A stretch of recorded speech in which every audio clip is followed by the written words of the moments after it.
A wonderful hello to everybody to this panel on the afternoon of the second day of this wonderful conference, Young People, Migration and the Demographic Challenges in the Western Balkans. I'm really happy to be the moderator of this panel on domestic reforms, part 1, towards a better image of skills and labor market.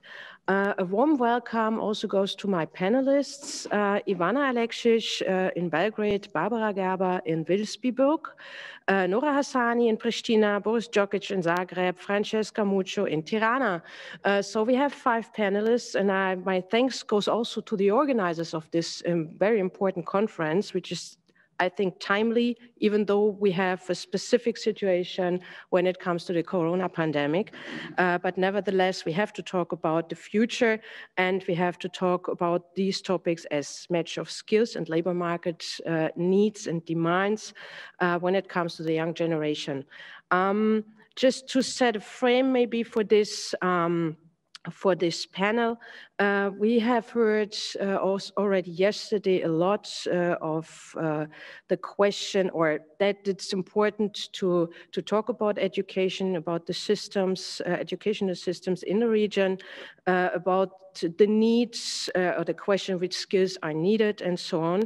And we have a specific situation when it comes to the region that we talk about high unemployment rates and specifically when it comes to the youth. But at the same time, we have comments from the business side that there's also a lack of skilled workforce. So of course, one part is that, and we are talking about this topic of migration and why young people leaving the region, but there's a second point which we will discuss here in this panel about the demands of the labor market and the skills given by the given educational systems. So I would like to hand over directly to my first panelists. Or no, before I do this, maybe just I would like to quote or give one figure when it comes to the question how companies in the region are see the situation, whether skills of young people match to the needs they have with their companies. And there are the latest figures of the Balkan Business Barometer. And only for Serbia, we have a figure which is by 58% that companies say, yes, the skills the young people have are matching with our needs. The most worst figure, I would say, comes from Bosnia and Herzegovina, where 24 or 28% just agree that the skills are matching the needs of their companies, but 24% fully disagree. So obviously we don't have to talk about the question whether this is the right or whether this thesis is the right one, that skills are not matching, but how can we achieve a better communication maybe among these specific and different systems. So without any ado, I would like to give the floor to Ivana Aleksić, who is Senior Education Consultant wider Europe with the British Council in Belgrade and is an expert on our topic. And Ivana, I would like to ask you the following question. Being an expert on Serbia's education policy, I would like to ask you to share with us your assessment about the current situation in the region and what are the problems young graduates in the region are facing when trying to find a job, and why do they feel they have to move abroad? Thank you. Good afternoon, everybody. I hope you can hear me well. I am quite pleased, and I have to say also excited to be a part of this distinguished panel. And I mean, we have been listening a lot of very good discussions starting from last night and earlier this morning. We have covered it all. At least this is how I feel. So instead of going over a set of specific points, which I have already outlined in the background paper, which was prepared for this conference, I decided to reframe my approach. And I'm going to talk about 2 points. One is basically a statement that recognizes that youth of the Western Balkans today, or young adults of the Western Balkans, represent one of the largest marginalized groups. The second point I want to say, or I want to discuss, is that youth are not a homogeneous group. This has very important implications to how we are going to be addressing this problem. So going to the first point, youth in the Western Balkans, and I think that's been clearly illustrated by a number of different examples, personal stories coming from the young people who took part in the conference, as well as numerous experts and representatives of international organizations. Youth are faced with different exclusionary pressures. Those come both from the education, but also from the labor market side. So let me just give you one example how this exclusionary pressure functions within the education. We haven't really spoken much about education inequalities, and what that means in a life of an individual young person is that as they move forward to the next level of education, the private costs of education increases. That virtually translates in the young people's inability to enter, for instance, higher education programs or institutions, and signifies that societies are not staying open or not investing enough to let all young generations to get the required or desired education level degrees. What does that mean in employment? If we dissect the issue of barriers to entry to the labor market and we look at specifics, we can see that the things are really not the same in public versus private sector. In public sector, we know that there's a lot of nepotism. Young people talk about needing to have personal connections in order to access those kind of jobs, which are, as we heard, way more desirable because they're stable, they bring secure monthly salaries. But in private sector, young people get discouraged because they become aware that they're not qualified enough, that they miss skills. And I think one of the first young persons talking last night within one of the videos said that she realized that she needs more education because she couldn't keep up with the requirements of the private sector. Why is this happening? It's happening because we have all recognized that there's a lack of practical experience, or more precisely, there's a lack of opportunities for young people to acquire practical skills. Education in the Western Balkans, by and large, takes place in isolated education facilities. Things have been changing. There's a lot of effort to introduce schemes to allow work-based training and similar things, particularly in vocational education and training reforms. However, I mean, we need to think about other young people, about internship and traineeship opportunities, which are not yet there. All of this then translates in a very traumatic transition for youth from school to work. And we can talk about that because the long-term unemployment of the young people is really a cause of concern. The end result is what we have been discussing. It's a very high youth unemployment rate for young people, which is on average at least 2 times higher than the overall unemployment rate in the Western Balkan countries. The second point, I'll be much shorter. Youth, as I said, are not homogeneous group. So, I mean, if we talk, for instance, of condition of young people who have graduated from secondary schools, that's going to be very different from the situation of young people who have completed higher education. But even more importantly, we haven't been using sufficient policy instruments to support learning and labor market inclusion of those young people who belong to truly vulnerable groups. Those include young women, those include Roma youth, those include youth with disabilities. There are other, but let's focus on these. Even though the Western Balkan states do have, by and large, anti-discrimination laws, this hasn't been really fully implemented. And then the end result of this is that the rates of those young people who are not in education, not in employment, or not in training are much higher, 2 times higher for these young people than for the overall young. So I'll stop here. This is just by way of introduction. Thank you very much, Ivana, for these insights and for also bringing up the topic that especially within the youth, we have a specific group of young people which are even worse integrated when we talk about integration into the labor markets than the youth as itself. And I would like also to give, or just to ask Françeska later on in her statement also to comment on these topics, especially maybe if there are any ideas how to deal with these heterogeneous groups.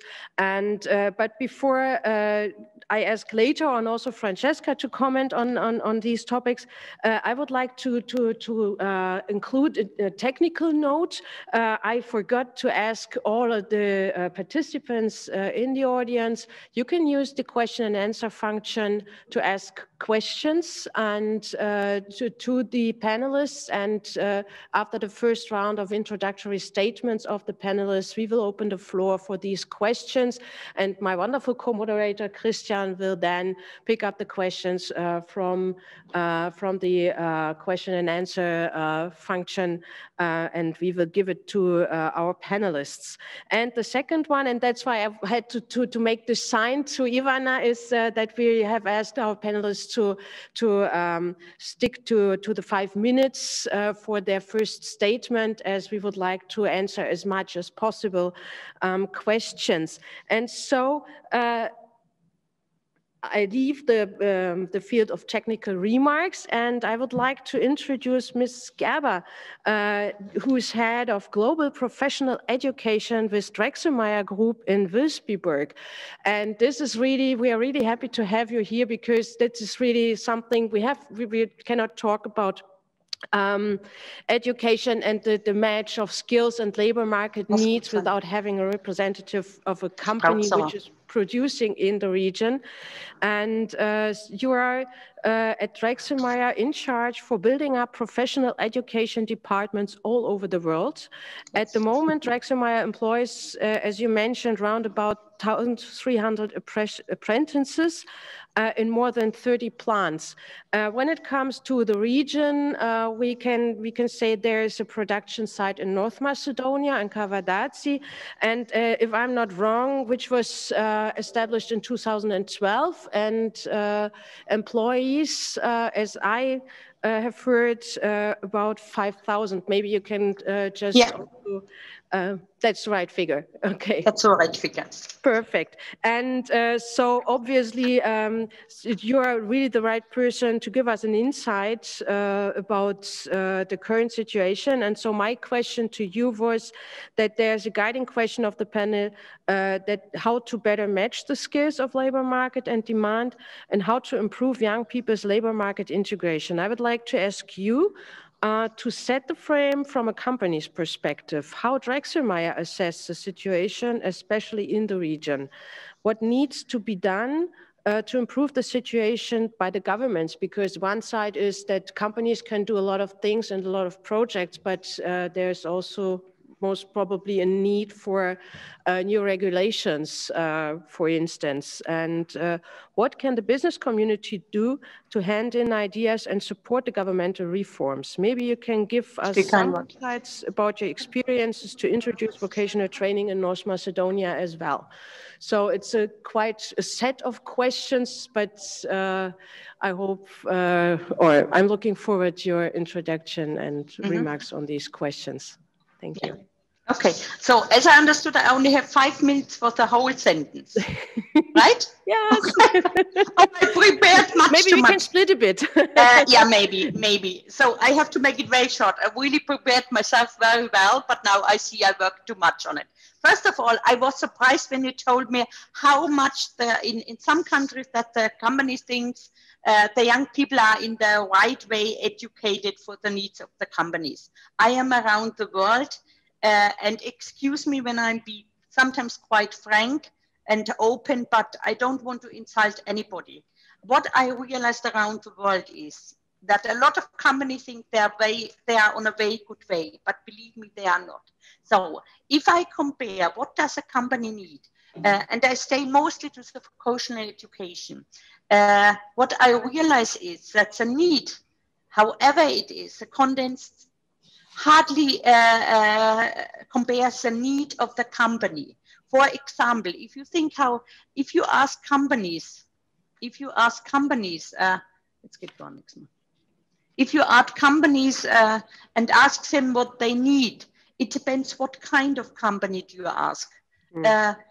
For example, if you ask a small company, a local company, which is not in technology, in high technology, they are always satisfied. Sorry when I say it. But if you ask a company who goes on automatization system, on digitalization, on robotic and things like this, yes, the engineers are quite qualified in a very good way and very high well. But you also need professional workers, qualified workers. And actually, that's a need what we are missing. That's why we are doing. We spend a lot of effort and money to build up professional education. Not like the Germans do it, but we want to reach the level of the German professional education, which is called dual system.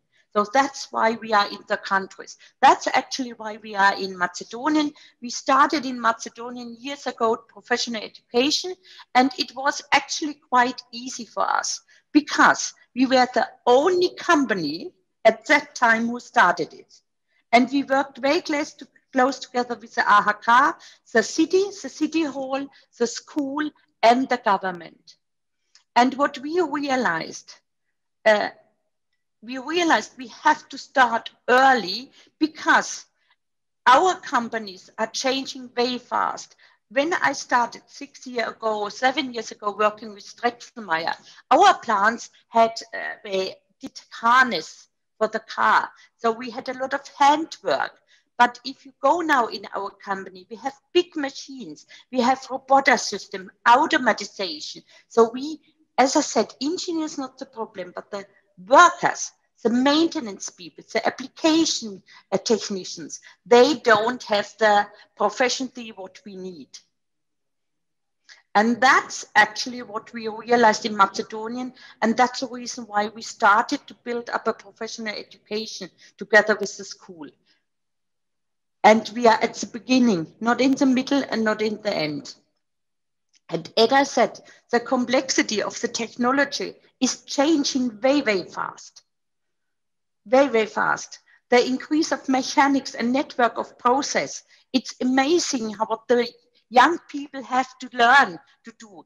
And if you go on the matching, it actually can maybe match for a small company, which is years behind the technology, but not at a company who has a high technology. The matching doesn't work. That's actually why we are working in it. Maybe it seems unpolite, but that's how it is. And I still have to say we are on a very good way, but it takes, I'm sure, years to reach the needs of the companies. The companies who are working in a high technology area. And I know, I listen to other panels, I know if you qualify the people, maybe some people or a lot of people will leave the company, the country. That's a problem what I realize. And that's actually always what people tell me. Oh, if we qualify them, they will leave our company and maybe they will also leave the country. Yeah, that's a problem. But still, you have to qualify the people to get companies to come companies in the country and to hold the companies in the country. That's actually my area. And that's, I'm quite lucky because my profession is, as you already said, my work is to build up professional education around the world. So what else can I tell you? Thank you so much for this intervention. And so maybe, but just one remark, as you mentioned, and as we mentioned, you are in charge for building up those kind of professional education structures all over the world. Do you see a specific advantage when it comes to the Western Balkans? Do you see, so now you have the plant in North Macedonia, but is there any idea of Dräxlmaier also to talk about regionalization of and cooperation maybe with other companies to support those structures? Just as a question, as we talk about regional integration all the whole time, maybe that would be. Yeah. Actually, we do it. Maybe to get to know, we are building up professional education next in Poland. We have 5 plants in Romania where we have it already, Moldavia and Macedonia. So as a company, we are actually work very close together. All our training departments are working around the world together. So that's one point. And what we also do, like in Romania, we are working together very, very close with Continental, with Scheffler, with Hella, with Marquardt. We even work with Gerber very close together to build up a professional system in the company. And to make it clear, we don't want to take the German system and put it on a local system. That's not the idea behind it. The idea is matching the both systems, see what's good in one side and the other side, and put it together, always with the government. So also what we do in Macedonian, we also work together with companies. So we share our knowledge. We show what we do. Like if you want to build up a school, a workshop area, it's a school, we give all our knowledge away. You know, I make the layout, the technical layout. I even show them what material they could use. I only propose it, but we work very, very close to with other companies, and we are open. And why do we do it? Because if we find a lot of shareholders, a lot of companies who work together, it's easier for the government to build up a system like this. And of course, it makes it much easier if we find local companies to work with us together. But it's not easy because professional education, it's very, very expensive for a company. Like we do it at the moment. So only to give you an example, I have a fully equipped workshop area in Macedonian. We have 2 trainers in Macedonian. So we have around about 60, 70 young people in Macedonian in this field. So you have to pay the young people. We pay them always salary. It doesn't matter if we have to do or not. So we need 2 trainers, and we have to educate our trainers. So we invite them to Germany, or we come to Macedonian, and we also give a lot of material to the school, because we have to help the school to improve their own workshop areas. So that makes professional education sometimes not very interesting for local companies, because local companies are not used to spend a lot of money. So in Germany, it's over 100 years old. So it's quite easy to do it. But to make it short, it's very important that you work together with other companies on a long distance, because if you have it as a government system, a public system, that makes life easier. And we also want to train the people with a degree, so an official degree, to go on, to improve their knowledge and their life. Thank you so much for these insights, Mrs. Gerber. And I think that's important also to make this topic that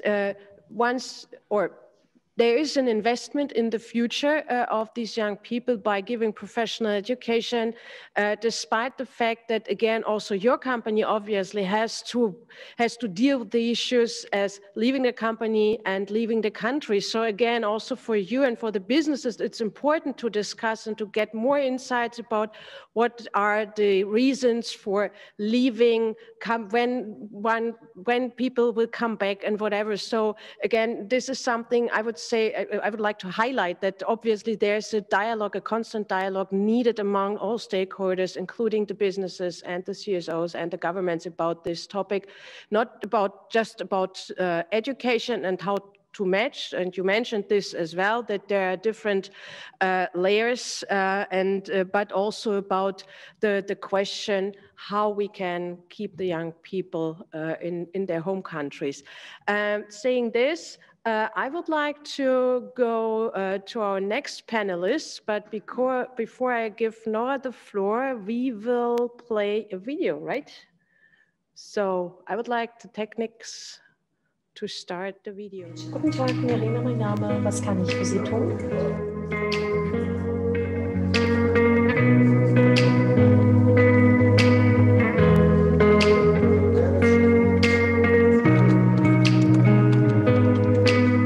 Okay, ja, das heißt, was Sie eigentlich es ist so, dass es die anderen zwei sind. Për mua është një ndjenjë shumë e mirë me punu gjermanisht për Gjermaninë në Kosovë.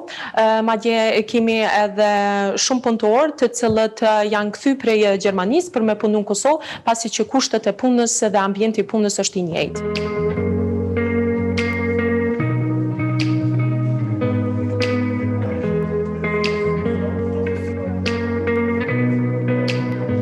Wir arbeiten mit vielen deutsch sprechenden Mitarbeitern, wir haben aber auch weitere internationale Unternehmen, auch viele anderssprachige Mitarbeiter, die gutes Kundenservice leisten. Das ist im Vergleich, wenn wir einen Benchmark ziehen, in Europa ist Kosovo aktuell the place to be.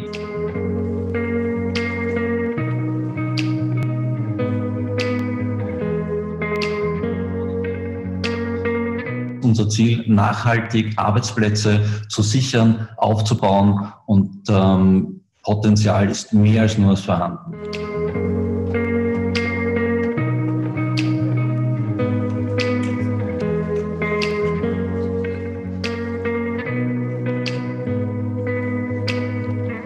Pasi që gjuha gjermane ka arritur në një nivel të lartë të vlerësimit në Kosovë dhe sipas përvojësime 4 vjeçare në këtë firmë, në këtë kompani, e përjashtoi mundësinë e emigrimit jashtë vendit.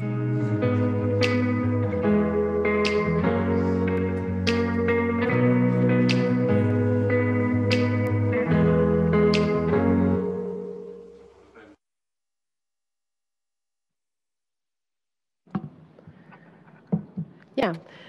So this was one of the videos which was also produced by Deutsche Welle specifically for this conference.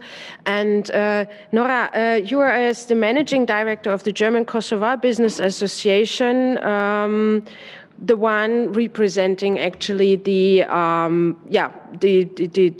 you are the first source of information, I would say, when it comes to Kosovo's labor market. And since 2017, I would like to add, you are the managing director of this association, and you have a long tradition of cooperating with Germany in different positions.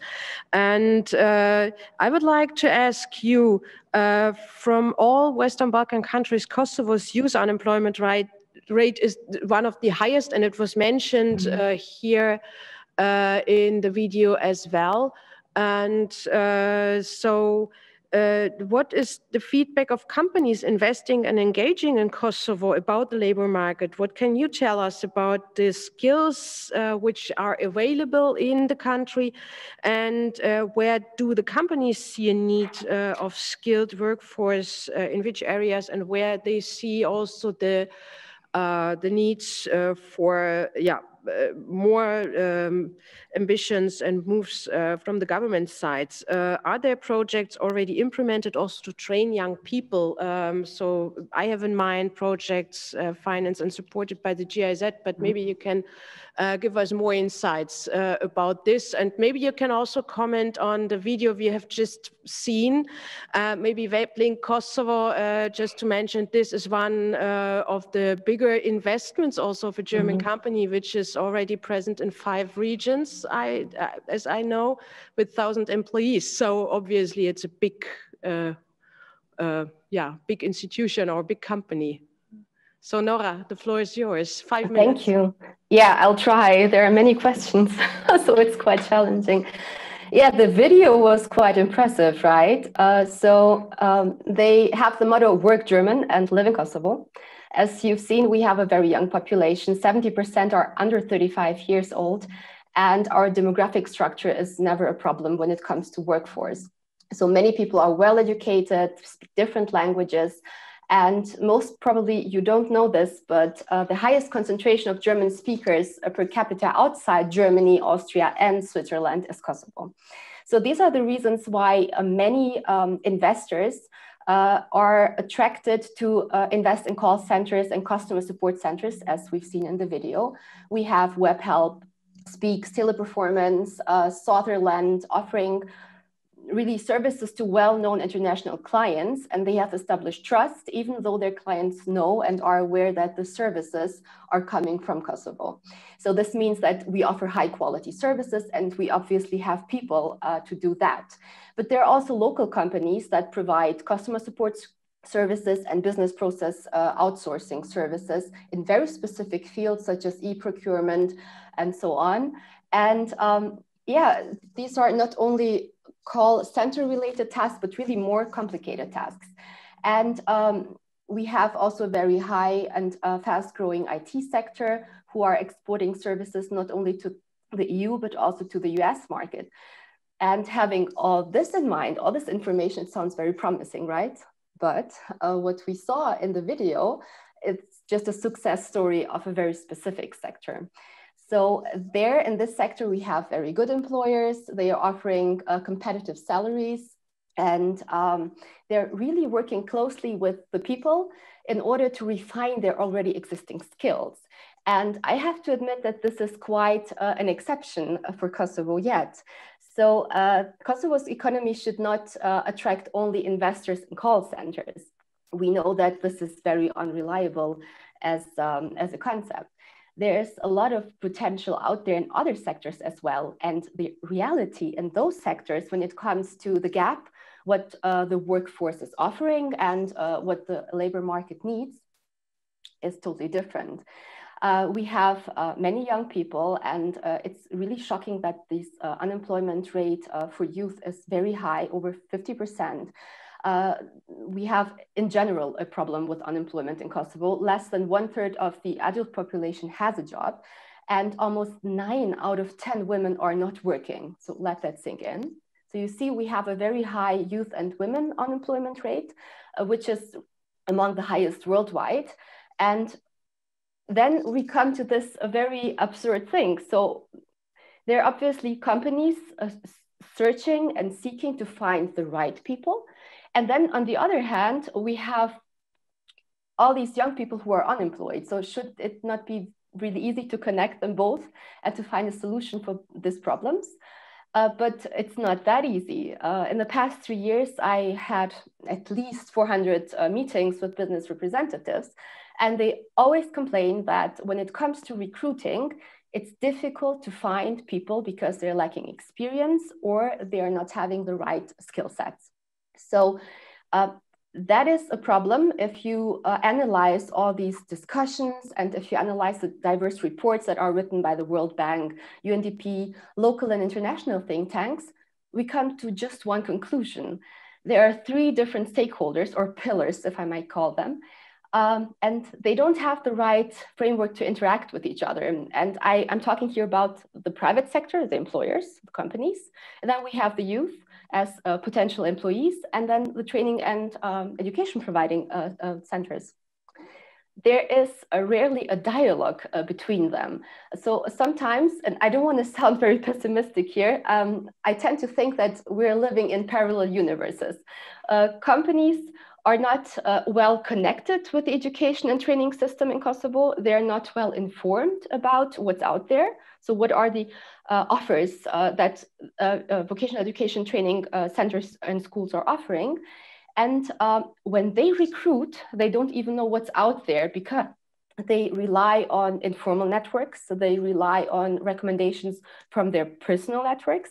And this is very challenging then, on the other hand, right, for the youth to get and see those vacancies. And I mean, this topic is very broad. I don't know if I can wrap it up in 5 minutes. I know that we will talk about this later on, but it is clearly this problem that there needs to be a better communication, a better dialogue, and we need to have a framework that encourages this cooperation between all these 3 pillars. So it was mentioned before, the education system in each of our countries is weak. We don't have, Serbia has started to implement a law which has elements of the German dual system, but in most of the countries, we really have like a classic old system in place where it was even mentioned in the panel before, pupils are forced to learn by heart and to and not to have this practical approach of problem solving, teamwork, communication, and soft skills that are needed from the companies. And when it comes to vocational education schools, I think they need they need to connect with businesses more in order to have the right curriculars to offer the programs that are needed and linked to the labor market needs. And there's no practical approach. And I will give you just one short example without exceeding my time. In one of the reports, and it's the skill assessment reports from the UNDP, it's mentioned that for the wood processing sector, there are 2 vocational schools in Kosovo and 5 vocational education training centers. And they are not even located in the regions where wood processing firms are located. So you see, with this very short example, we can illustrate that even this is not working. I mean, there are some approaches and there are really good projects, especially by the GIZ, who have started to work on both sides with the Ministry of Education, with the professional education training centers, but also with businesses to implement in the job training. But these projects and programs that we have and are donor-based, they are still on a small scale. We need to have this Kosovo-wide, and we need to have a reformed system. And when it comes to youth, well, last remark. Last remark. Okay. The last remark is my 3rd pillar. So you see that they're lacking even information. We don't have a systematic attempt to measure skills and demands. And our youth is forced. There's this big pressure from the society to have a university degree, and university degrees in law and in all these social sciences, whereas the private sector, they need people who are in mechatronics. They need people who can work different things in regard to manufacturing, to operate machines. And so there's a huge mismatch, but it's not only because of the educational system, but also because of the lack of information and the communication between all 3 of them. And I will stop here and continue later on. Thank you so much, Nora, especially for taking up also the point that obviously there's much more dialogue among the stakeholders needed. Maybe we can take this as one of the takeaways of this conference, and maybe we can leave it also to the governments that we would like to see more interaction among these stakeholders. And also thanks for also picking up the topic again. We're talking about the question of how to get a job. Do we need informal structures to get one or not? And the topic of the lack of data. And as I remember it rightly, Ivana, it's also one of your points in your background paper that there's obviously a lack of data about the skills needed, and yeah. So the substance actually is lacking to really get ideas on how to frame the reforms. But I would like, before we discuss all these topics in depth, I would like also to give the floor to Boris. And actually, if we talk about reforms, you are one person representing like no other this topic. And so first, your current position is that you are the higher research associate with the Institute for Social Research in Zagreb. But You were one of the creators of the comprehensive curricular reform of early and preschools, elementary and secondary education in Croatia. And as I remember it rightly, there were a lot of protests afterwards, not because you have done a bad job by creating these reforms, but really to pushing the reforms forward and the pupils supporting you, if I have it right in my mind. So I would like to give the floor to you and asking the question that since 2013, Croatia joined the European Union. This is not really a long time ago, but maybe you can share with us your experience of Croatia's problems before and after joining the European Union in the context of educational reforms, because maybe is it a driving force maybe to implement much better the reforms in the system, or is there, can we see any changes? That would be a question I would have. And what is needed to successfully implement educational reforms? So that would be also one question. And again, 5 minutes. I know that's it's not enough to answer all details, but I'm sure you will make it. So the floor is yours. Thank you, Anja, and hello. And it's going to be enough. 5 minutes is more than enough. So sad that we could not meet in Germany. To come to your questions, did EU help, or Croatia's joining EU, did it help reform efforts? I would say in some ways, yes. In some ways, it forced at least some focus on the decision makers to have a strategic way of thinking and to implement some elements of the reform packages. However, there is always a kind of a wrong motivation in Balkans with regards to the reforms and EU. The motivation is such that you fulfill some kind of EU requirements. It shows a lack of self-respect on behalf of these countries. Reforms should be done because of the people within the countries. It should be done because of the young people, if we talk about education and their own future. There was a lot of talk here about what kind of person do we have, or what kind of skills or like competencies portfolio should a young person have. I think that's the wrong way of looking at things. I think that first thing what policymakers should pose in all of these countries, including Croatia, is basically what kind of society do they want with regards to the education.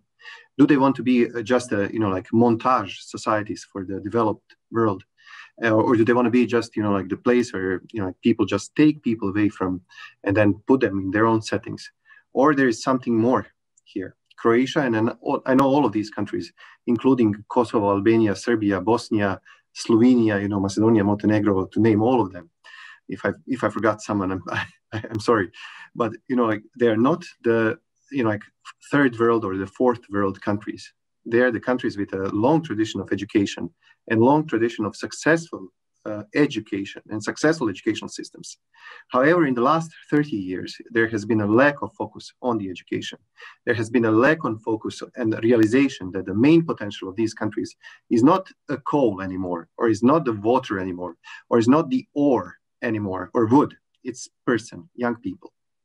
And based on that lack of realization, all of the problems follow.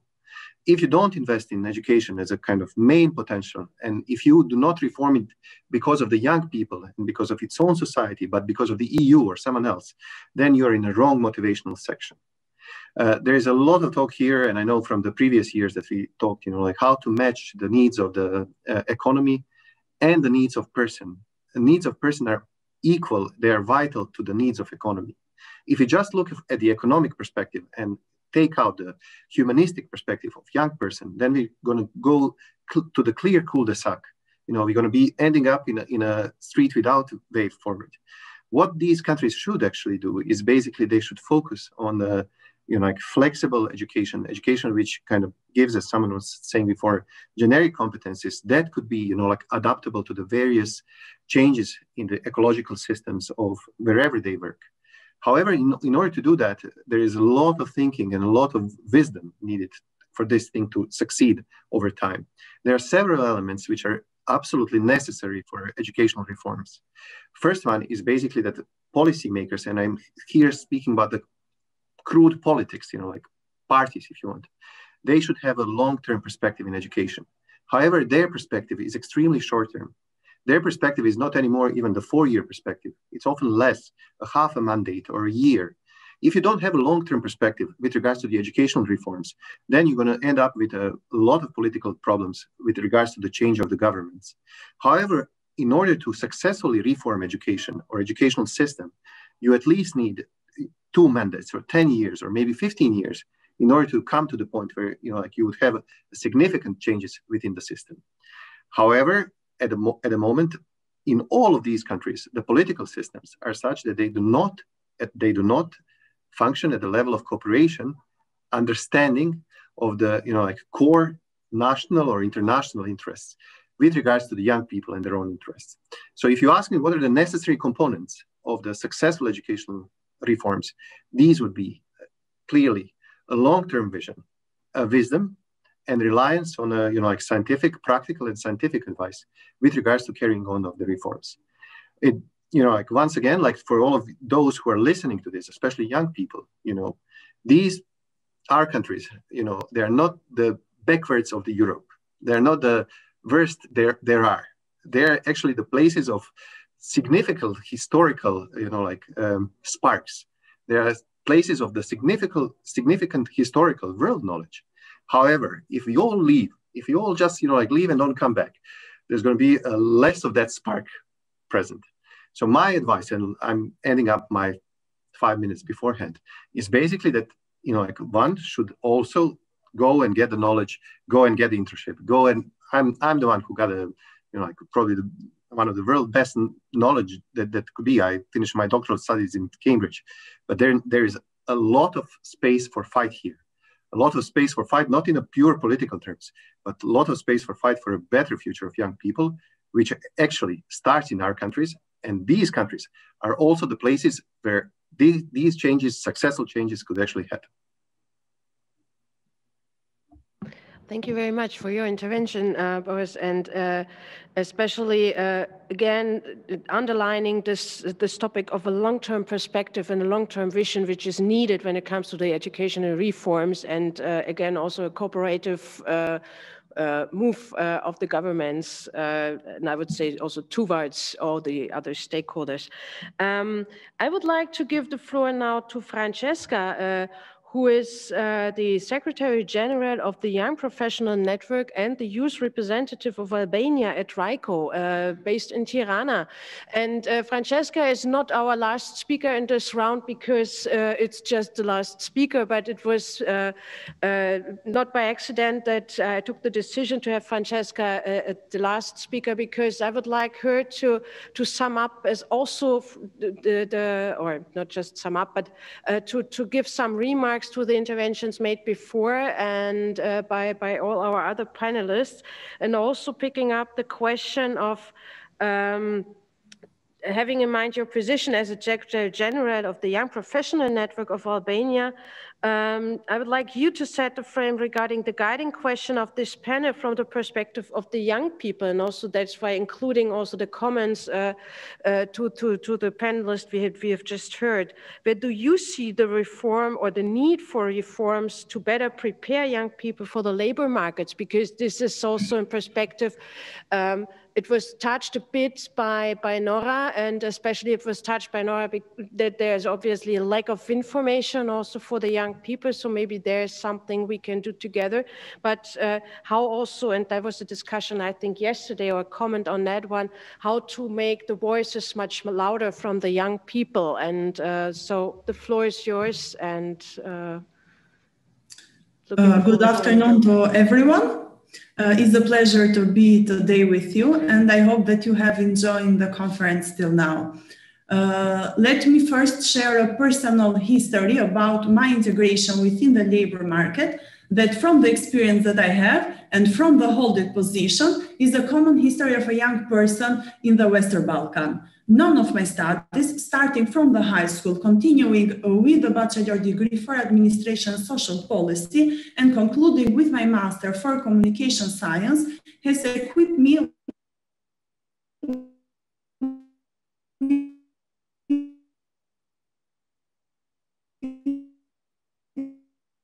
the necessary infrastructure to facilitate this case. Anyhow,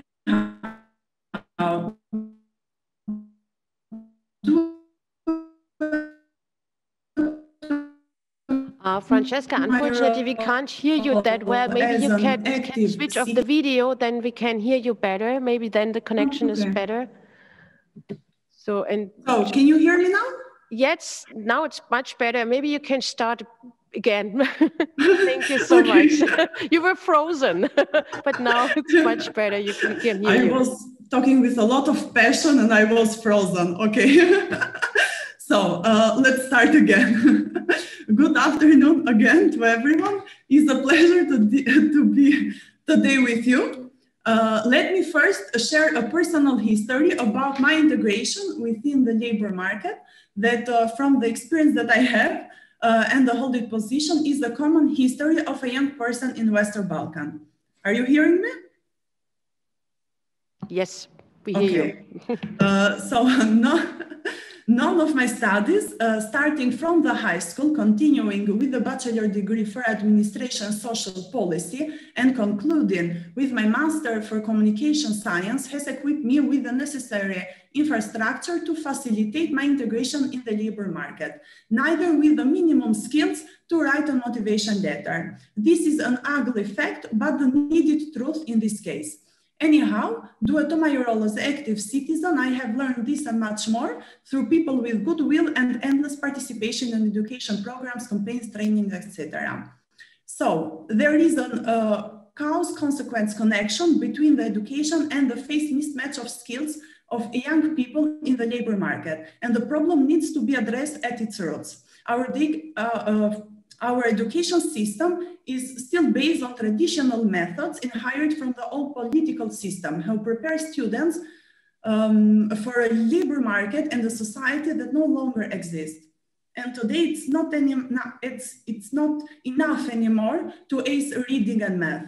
The students should be equipped with the ability to develop critical thinking, to adopt with concept of active citizenship, which will also be noticed in the culture of impunity, but also with skills needed for the challenges of this epoch: world pandemic, fast technological evolution, populism, etc. A part of this necessity was clearly emphasized within the strategy of skills launched from the European Union, but also on the paper that me and other speakers within the other panels has been developed. Meanwhile, as we speak about the needed skills of young people, we also should speak about decent employment, where is needed to strengthen monitoring labor institutions, and the lack of trade unions should be addressed. So young people to not complain about the lack of respecting their labor rights, extended working hours, low salaries, etc. And so we would not have 92% of young people in the southeastern region that are attracted from the public sector, from its job security. But we do not have like people which say that the first reason of migration is the quality of employment.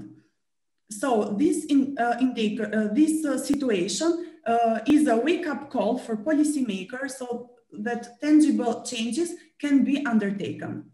If I am good with the time, I can proceed with the question about the...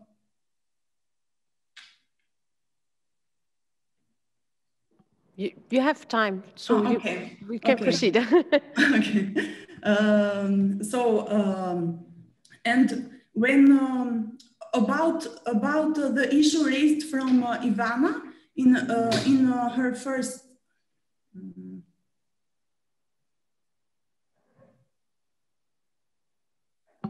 Françeska? Yes. Okay, so we hear you. So you wanted to go back to the...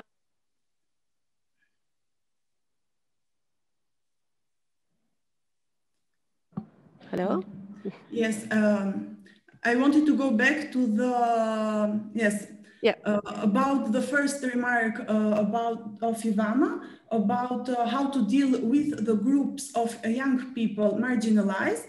And I think that there are a lot of action plans about Roma community, youth people, but the problem is in their implementation. From my point of view, the cooperation between the central government and the local governments should be increased by involving as well NGOs that work with specific target groups. So in one hand, we have the policies, and in the other hand, we have the grassroots organization and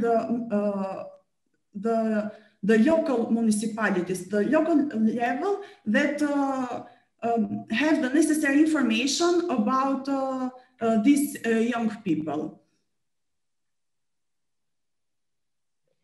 Thank you very much, Françeska, and also for sticking to the time limit. Thank you so much. Before I open the round, the second round, especially before the questions from the audience, I would like to just take up one point which you made, the question of trade unions in the region. And so there would be a good question on this one, because they should be part of the dialogue within among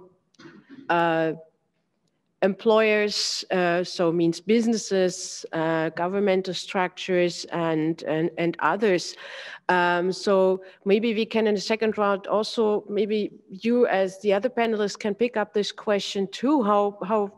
What role would you see? Because I think it's quite interesting to see the role here the trade unions here have in Germany, as structuring also a dialogue among employees and employers, and indeed kind of a lack of trade unions within the region, as I understand it, or once you see them, there's a question, what role do they play and how many employees do they really represent? So maybe that could be a force supported.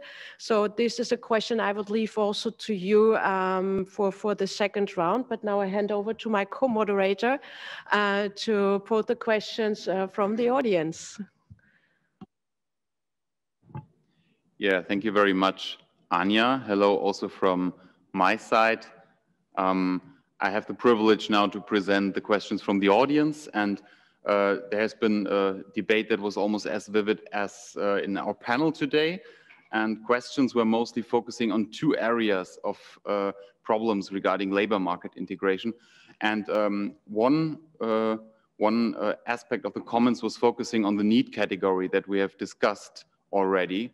And the questions were, on the one hand, of course, how do you explain that people are in this category? Why do we see so many people in this category? I remember Nora saying that 90% of all women are not working. We have a lot of Roma who are in this category and also other groups. And another critical question on this was asking, is this a stigmatization or actually a useful classification? So probably you can also answer on this question. And I think this is basically a question for all people in the panel, because it's applicable to all of your areas. To answer it from a company perspective, so why are these need people not employable easily if you're looking for people to qualify, from the view of education systems to the education experts, and of course also from the perspective of the young and especially young women, what is the problem of this category in the region? So this is the first part. The second part is, I would call it or summarize it as people excluded for other reasons. And there was one question, and I think it was more or less directed to Françeska, which asked, is there in Albania a real transparent job market for young people? And I would probably frame this question also in a bigger context on an issue we have not touched upon so much so far, which is the politicization of the labor market. So the difficulty of finding a job, we already heard the point of seeking jobs in the public sector, which often require some kind of party alignment. So what is the problem there, and how could we get to a depoliticization of labor markets and making it easier for young people to find jobs there? Finally, there was a third question, and somebody who raised his hand, but it's down now. But he wrote the question in the chat, and I will just read it out for you. It's also kind of a comment. It says, the vocational schools are focusing to what the EU market is asking mostly, so somehow a lot of youth are attending to the vocational schools, which is perfect, but with the perspective to join the EU labor market afterwards, and not the local labor market. Does the EU or any individual EU country has the intention to develop the labor market also in the Balkan countries? Because if not, that means that the trend of leaving the countries will not change. So this is the comment or opinion of the person from the chat. And this is it for the moment. And I would still encourage people to write us questions or also raise their hands. We can also have in the final round, if Anja allows and if time allows, somebody asking also a question directly. Thank you very much. Thank you very much, Christian, for posing these questions. And indeed, actually, all the questions which were posed are questions to all our panelists. Therefore, I would like to ask you, just in the same order, maybe as we started the first round, to pick up the question. I would like to ask you to pick up the question about the need category, whether it's more stigmatization or it's just a classification. So do we need it, or what do you think? And the last question about the role of the European Union. So maybe some of you can answer the question from the perspective from the region. Should the EU be engaged? And most probably yes, but how? And but also as a question to Dräxlmaier and to the German-Kosovar Business Association, it would be the question, are the companies already engaged? Should be done more by the European Union to support those activities? And the question of the transparent job market and politicization of the job market, I actually would like to leave for the third round, because from my perspective, that would be also a good question to make the shift to the next panel on domestic reforms, part 2. So maybe we can also leave there some answers and remarks for a discussion already in the next panel. So the floor is yours, Ivana, and we would like to hear your comments. And also, yes, please, if you have any comment on the topic on trade unions, I would also really appreciate these comments. Thank you. Thank you for the question on the categorization. I really didn't expect it, and I'm really happy that we got it. I don't really, I'm not sure I will be able to address it fully, but to me personally, and to me as a professional, this question is a question that I associate closely with the issue of social justice. The reason why I'm saying that this is the framework within which I would look at it is that, yes, this is a question that is closely related to the practice of discrimination and sometimes physical segregation, which is very frequent in case of Roma communities across the Western Balkans. So the different features, different characteristics and abilities of our citizens in the Western Balkans clearly determine their life chances, including access to education, access to labor market.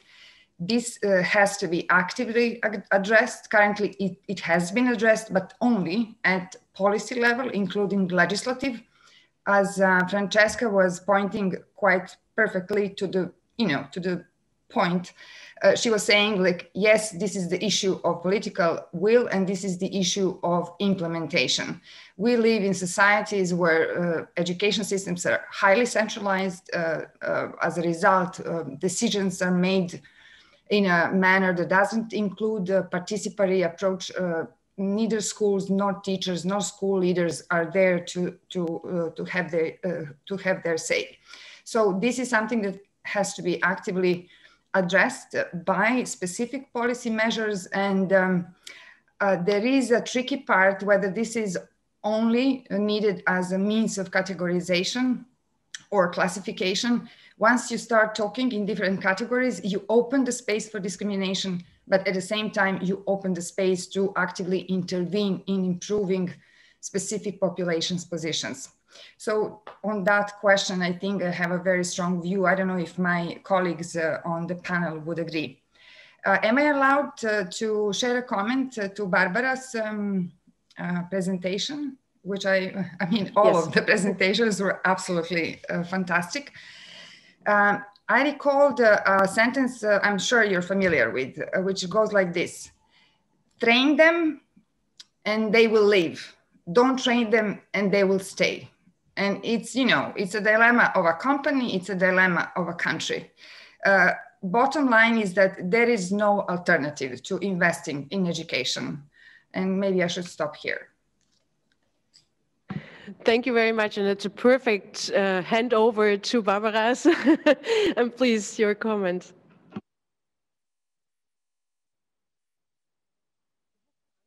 You have to unmute yourself, please. Yes. I know. Do you know the sentence, what is first, the hen or the egg? And actually, that's the problem. We are talking about unemployment. And I think it doesn't matter if you have highly skilled young people in the academic career or in the professional education. For unemployment, it means you need companies, and companies means job. So it doesn't matter how you qualify, as long as you don't have companies, big ones, small ones, foreign ones, local ones. That's first of all. So for me, as I said, hen or egg, to get companies in a country, you need qualified people.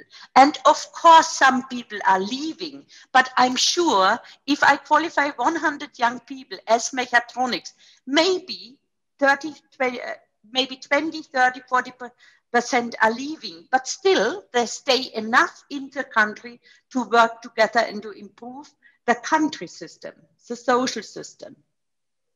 And I have friends in Romania. I have a friend, for example, he is, I'm always impressed when he starts talking. He knows a lot of language. He's a technical person. He is on a high proficiency. He could easily find a job in Germany, in America, or somewhere around the world. But he stays because he wants to build up his own country. And as Boris mentioned, it's a lot of history, but history is something, the future is another thing. And you have to improve professional education. We are very good on academic qualification, but we need professional education to get companies in the countries. And you're talking about the European Union support. I think there is a lot of support from Europe, from the country, but we need companies who see the future in your countries, in the Balkan areas. So who is first, hen or egg? Yeah, that's it. It's always the question, and finally we have to be optimists, and therefore that's why we are here as a German Eastern Business Association as well, to promote these countries as well as destinations for investments. And indeed, we have to discuss all the questions which were discussed at the beginning of the conference about good governance, about fight against corruption, because finally companies can support the economic development, but they need the politics first to improve the investment climate. And I think that's a strong point you made here as well. And nevertheless, I would give the floor to Boris to comment on these topics. Thank you.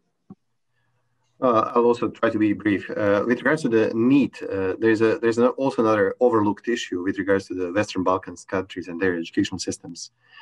Most of the countries are actually European champions in fewest number of those who leave school.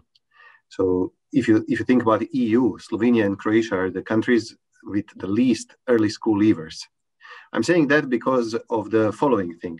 If you think about like NEET kind of stigma that is being attached to the people, it is there not because of the lack of willingness to participate in education. People participate here in education, and moreover, I would say that the education is one of the familial and societal values of the highest sort in Balkans. And that's so often overlooked by the politicians. They do not understand it. So they have the schools, they have the people that go to schools, they have the people who are kind of doing stuff to keep in the schools. However, what's missing is making these schools and the education in them relevant, interesting, motivating, and in a way that can fulfill this dual role of personal development and employment as such in the future. And if you think about it, I would say that the blame is, if one needs to be blamed, blame is on the political elites within this region over the years. You know, they're the ones who are misinterpreting the situation and misinvesting in wrong things rather than in the education. And that brings me to the labor market and the issue of intervention into the labor market, and especially intervention by the EU in the labor market. I think that's a really dangerous idea if you think about it. You know, like we are coming from the socialist past in a way. You know, like the overly country or, you know, like supra-country regulated labor market is, I don't think that's the way to go here. I think there is a much better way to go. It's basically to develop, to societies to develop into both cooperative and competitive societies. You know, like no one from outside can solve these issues. All of us have a personal freedom, you know, like to go abroad and to fulfill our life dreams and aspirations as much as we want. But with regards to the society and with regards to the countries here, there is a much higher stake, you know, and there is a much higher level of strategic thinking needed for these countries to become and realize their own potential. And I think that, you know, like if we speak about labor market here, for me, it's completely understandable that young people are looking for their opportunities, and then they will fulfill them wherever these opportunities are achievable to them. But from the perspective of the country, and speaking now as as an intellectual in old way, you know, old kind of way, the one who guards for a public good, I would say that, you know, like I agree with Barbara that people should be equipped. Some of them, they leave, but those who stay, you know, and some of those who leave will come back, but those who stay should have the environment that they feel safe, that they feel, you know, like in a way that surrounding around them is not blocking them, but allowing them to, you know, like to fulfill their own aspirations in the context that they were raised. So I think, you know, like, I don't think that intervention should be there on any behalf, except the intervention in the educational system with regards to making a higher quality of educational system with a higher equity of the educational system. And I think that's where we, you know, like we come back to the issue of needs, you know, and what Ivana said, underprivileged groups who are often overlooked, often stigmatized, you know, like, and within themselves, they themselves have the potential also of becoming, you know, like very constructive parts of the societies and the European Union. Thank you very much. I would like to give hand over directly to Nora because I saw a lot of yes in your head, and after then for a short intervention, Barbara, you would like to directly comment on Boris? Okay, so Nora, maybe I just allow 2 sentences. Thank you very much. I would like to say something to Boris and to all of you. What I realized is that political shareholders are changing very fast. And with the change of the shareholder, always the direction for education sector also changes. That makes it not easy. In my opinion, we need a medium and long-term strategy and concept. That means a business plan behind it, with condensed, with learning condensed, with tasks, with deadlines, investments and responsibility. But as I said, it changes, you know, a new mayor, new direction, a new minister, new direction, a new school leader. That's how it is. So to be really trustful in a system, it needs long distance goals. And that's actually what we are missing. And I'm fully on Boris' side. Actually, all of you are saying the things which I can just make. Yes, that's how it is. But thank you. Just if, Anja, if I can just briefly answer, you know, like that, Barbara, I mean, you're completely right. And as I said, like there's a lack of strategic thinking with regards to the both national and, you know, like wider goals in these nations. However, there is another, and I'm speaking from my own personal experience, there is a very large support for the raise of the quality of education within these nations. There has been very few countries in the world, and I can say that Croatia is one of them, where, you know, like tens of thousands of people came to the streets for the educational reform, not against the educational reform. So it's such a bizarre concept. Now we are speaking about the inefficient educational systems, where people, you know, like general public, wants better education for their own children and, you know, like for young people themselves. However, there is a, you know, like lack of impetus and lack of pressure on politicians to make it a long-term goal. So my advice to all of the people, you know, like Eastern from here and also to the West, you know, is to make that pressure on politicians. Thank you. So Nora, now the floor is yours. Thank you. I've nodded a lot because I agree with everybody. Yeah, and especially with what Boris said now. So I see this in Kosovo as well. There is a lack of vision. We have a lot of strategies because we also have a lot of support from donors to write strategies, but they end up somewhere. Nobody really has a vision where wants this country to go. So what is this? What is the Kosovo that we want? And according to that, we could also try to reform and see what kind of skills will be needed in the next 5 years. I know we cannot predict this because everything is developing very fast, especially now with digitalization, but still there are some trends that could be followed. But coming back to what was said from many of you, there's a lack of political will as well, because which government would take over to reform or to do such a risky step if they know beforehand that they cannot achieve it during a normal mandate of, let's say, 4 years, like it is in Kosovo. And this is why we really need to work all very close together and to enhance this pressure in order to have interventions in the education system. And I'm not talking about vocational education systems, but we need interventions really in these preschool programs that we have, because skills that companies need, they are developed from the beginning. And I think this is lacking, not only in Kosovo, in the neighboring countries as well.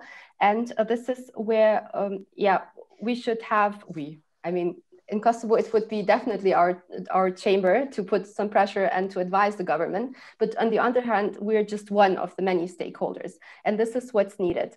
In regard to the question about EU, yeah, I agree with Barbara there. There's a lot of support already here. And especially in Kosovo, we have so many donors. Everybody wants to do something good for the country.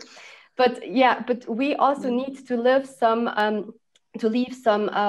responsibility and ownership to the locals, to the local companies who needs to be encouraged to invest in their future staff, because most of them lack this readiness. They want to have things very fast, especially now, right now. So they cannot wait for this, for their people to be trained 9 months and 3 years and so on. They want to have them now. But on the other hand, they are not ready to pay for those services. So we have in Kosovo even training education providers which are private, and they have difficulties to partner up with companies that need staff. And it's really absurd if you analyze all this. We need so much more time to talk about all these difficulties. But you see, we have identified the problems, and there are, of course, solutions. And it's just that, as Barbara said, we need an action plan and to see until when what needs to be done. And sometimes even these regional objectives that have to be met as a Balkan region are good to put pressure on each and every government of the Western Balkan 6. So thank you very much, Nora. And last but again, not least, Françeska, the floor is yours. And maybe you can also already pick up the question, because it was actually the question to you, whether there is a transparent job market in Albania, right? So maybe you can also refer to that one. And afterwards, I will give the floor again to our co-moderator, because there are some comments in the chat we would like to share with you too. Thank you for the question.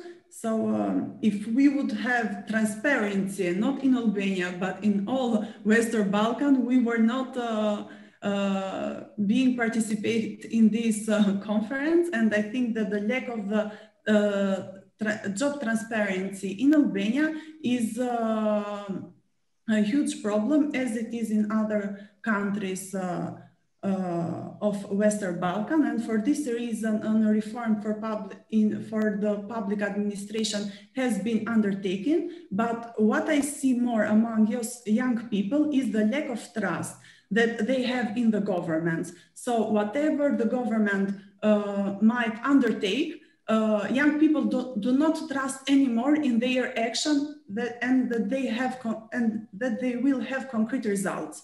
So at the day that we speak, we need more concrete results, and we need more role models also of persons that have already go to a path of a successful career in Albania or in Western Balkan countries without being part of this kind of system. And I highly agree with the other participants about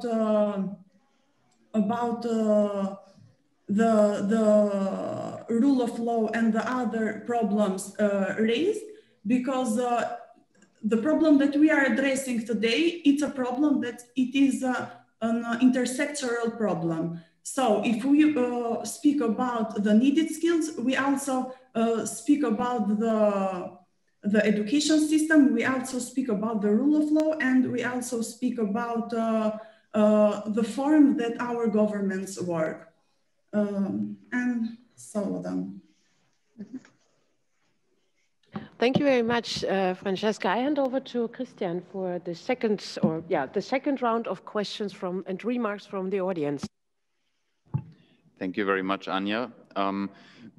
The debate continues also among our more than 100 people in the audience, and there's not too much of questions right now, but rather two statements I found interesting and would like to add.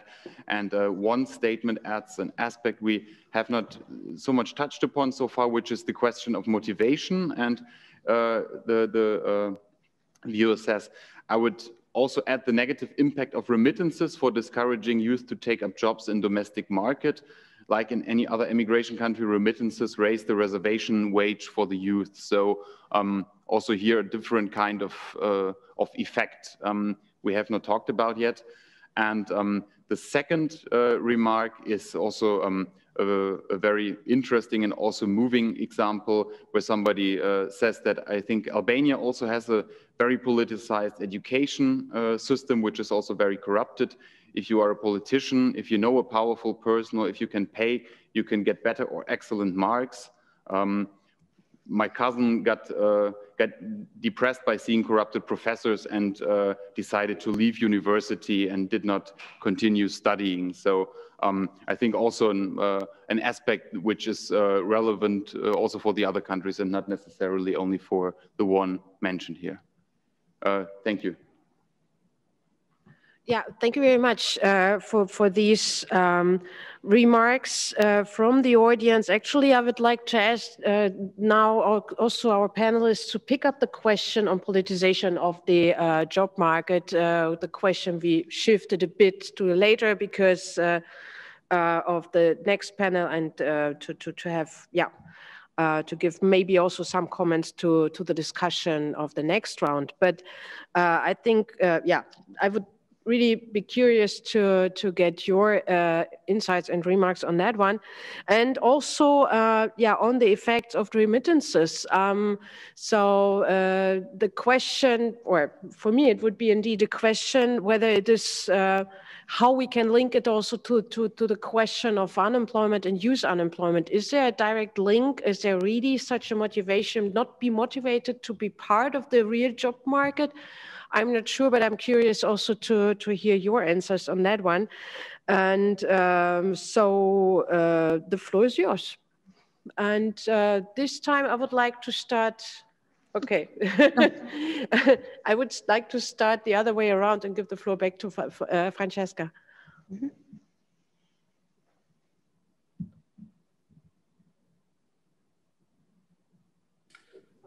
Yep. Yeah. There is a low motivation of young people to participate in the labor market and to take the courage to do something different, and maybe to invest their energy and to invest their capacity in a country where the rule of law is in lack, and much other aspect that doesn't work in the right aspect. But in the meanwhile, when we speak about higher rate of unemployment among young people, I think that there are some concrete action that might be undertaken. So in the moment that young people have finished their study, to be prepared for the labor market and its request. One of these action would be career guidance from the secondary school. So young people will be smoothly oriented through the needs of the labor market and further choose the relevant studies. And we have also mentioned the vocational education, and it was also mentioned among the questions that we took, which I find that is a bright opportunity for young people, not only in Albania, but in Western Balkan as well, to take a decent job and to be part of the labor market of the country. Because by taking into consideration the percentage of the young people that mostly decide to choose like economic or other studies, we will have a lack of professions for the most usually aspects like an electrician, etc., etc. So, thank you. Thank you very much. And thank you also to Christian, who reminded me that we just have some minutes left to the end of this panel, that I missed that one. So my question to you would be really to comment on the questions we have now on the table and on the remarks, and to limit on a short statement, 1.5 minutes maybe, so that we can sum up in time and to leave the people later on for a coffee break. Thank you so much. Nora, the floor is yours. I would like to comment on the remittances, because Kosovo receives around 800 million euros a year from the diaspora, which is a lot if you see it as a total number. But in reality, those are small amounts that are being sent to families for consumption. And everybody who's here in the audience and those who know me from the panel know that I have a very critical opinion about that. So really, remittances are causing that in Kosovo we have, let's say, a class of people who are lazy to seek for jobs, because they know that they will get 300-400 euros or more from their relatives. So this is one problem that is being caused through the remittances that are going to consume. And then we have another problem. But since really our diaspora is the fuel of the Kosovo economy, nobody wants to criticize this publicly. The other thing that we are facing difficulties is that we get a false perception of how life abroad is, because of the money that is being sent to Kosovo and because of the way that the lifestyle is being perceived looking at our relatives abroad. So there's this illusion that it's easy to make money in Germany and that everybody who goes there will find immediately a job. And that's why, and especially because we have this visa regime, young people have an illusion about how living in Germany looks like. And I would, this is my opinion, I would link it also to the remittances. And I think I just talked 1.5 minutes. Thank you. Thank you so much, Nora. I could go on forever, but yeah, we don't have time. Yeah, but thanks God, we have also another platform where we can discuss on a bilateral level those topics, and I will later on ask the colleagues maybe to follow up on that one in that network. But before that, I would ask also Boris to comment on these questions. Yes, I'll be brief, and I'm always in the middle, so that's my position is fixed here. I'll just briefly comment on the politicization of the education and the politicization of the societies. Sadly, all of these societies are wrongly politicized. They're politicized in terms of the political clientelism, and if that does not have change, like there is a very not so nice outlook for the societies. However, I have to say something. If you ask young people who want to leave Croatia, what is the main reason for leaving? These reasons in Croatia are not economic. These reasons are exactly the societal, the ones that are mentioned, the political networks, the clientelistic atmosphere, the nepotism that they see within the educational academia, educational sphere and work. So if you ask me what things need to change, is actually, it's kind of paradoxical. The young people should get politicized, but they should get depoliticized in terms of their alliances to the political parties and relying on that type of remittances and networks. So if my final statement to all those hundreds of them who are listening would be the following, so try to depoliticize and criticize the current regimes, regardless of what their nature is, in the ways that they are making things function in their countries. Try to invest in education and try to push them to invest in education. This is the best investment that they could ever have, both on the personal and societal level. Thank you so much. Barbara. Sorry. That's okay. It's okay. So. Yeah. Maybe I need a little bit more.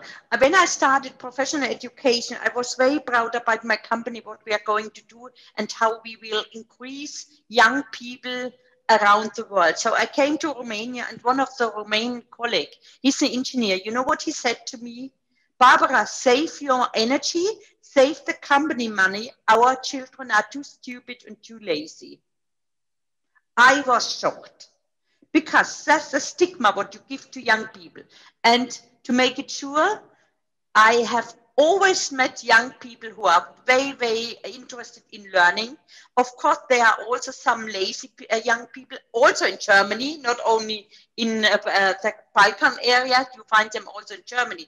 But the main young people want to be trained. And what they miss, Boris, on your side, they need, of course, a network who keeps them on a system, who gives them safetyness, who gives them a positive feeling. And of course, at the end of the year, when you are working, you want to have a pension, you want to be sure you work for yourself, you have money. And that's what they're missing. But to say it, the young people are very, very open-minded.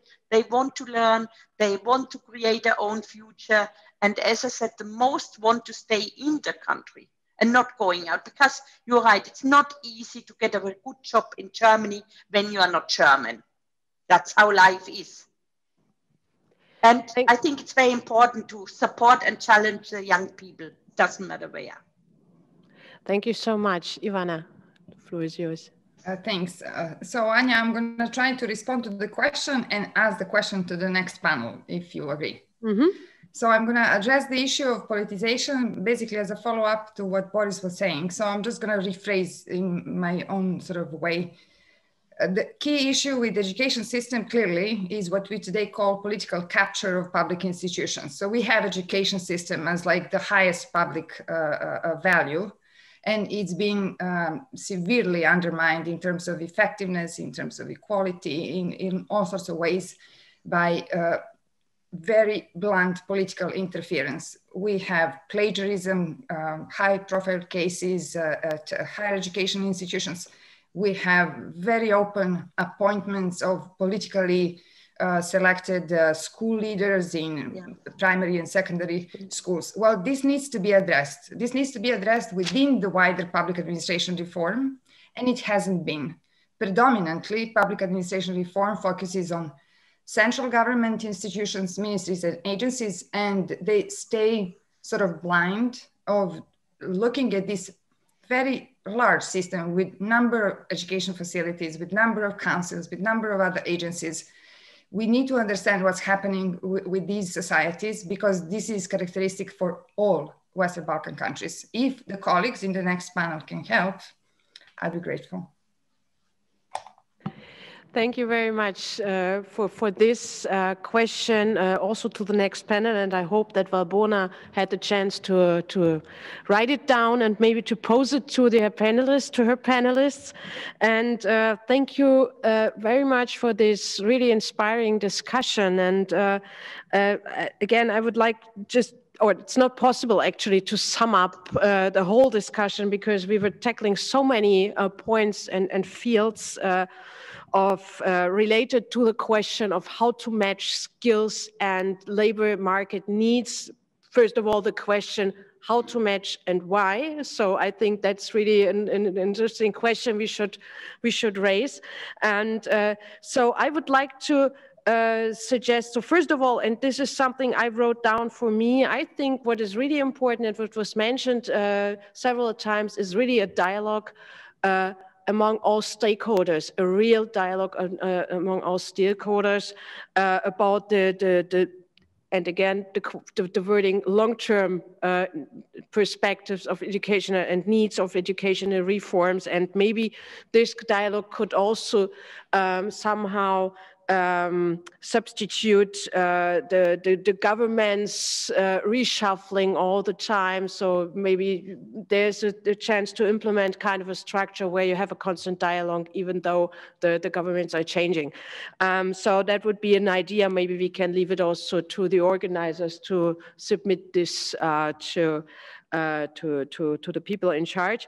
And but I would like to ask you and also the audience, in case you haven't had a chance yet to explore the networking platform, which is also available on the website of this conference, I would really strongly recommend to do it.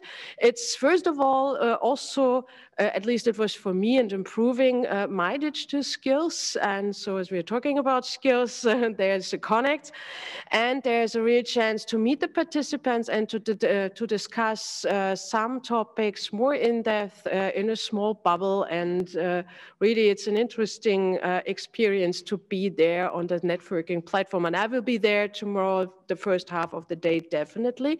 So if you would like to meet me there, I will be there. And by now, I wish you a good coffee break, and maybe we see each other with a coffee cup in our hands on the networking platform. Yay. So thanks again for your inputs and insights and really interesting discussions. Thank you so much.